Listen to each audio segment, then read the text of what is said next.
Die Regierung Pekings, die der Assimilation und Internierung an der uigurischen Minderheit beschuldigt wird, bezeichnet weiterhin dreist die Konzentrationslager als Ausbildungs- oder Rehabilitationsstätten.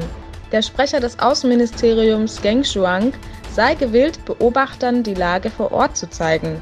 Geng kritisierte zudem die USA und bezeichnet dessen Anschuldigungen als Verleumdung. Ein hochrangiger US-Verantwortlicher warnt vor Besichtigungen dieser Art, da diese von China akkurat vorbereitet und umgesetzt werden, um gezielt zu desinformieren. Auf seiner Europatour erwarteten den chinesischen Präsidenten Xi Jinping nach seiner Ankunft aus Italien in Frankreich Proteste von überwiegend tibetischen und uigurischen Aktivisten. In den Vereinigten Staaten nahm Ömer Kanat, Vizepräsident des Uigurischen Weltkongresses, an einer Konferenz an der New York Universität als Redner teil, um die Zuhörer über die aktuelle Lage in Ostturkestan aufzuklären.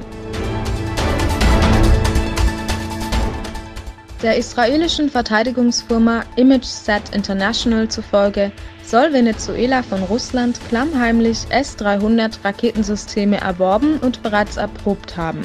Die Anlage soll sich südlich der Hauptstadt auf dem Capitán Manuel Rio Hava Militärstützpunkt befinden.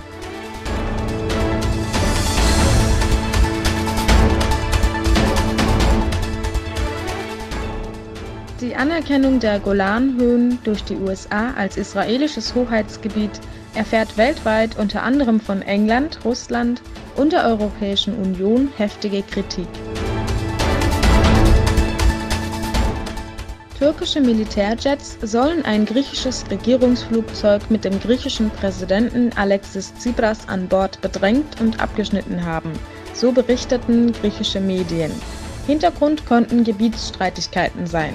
Aus türkischen Sicherheitskreisen heißt es, die Piloten hätten nur ihren Auftrag erfüllt, das Geschehen sei also keineswegs ein Übergriff gewesen.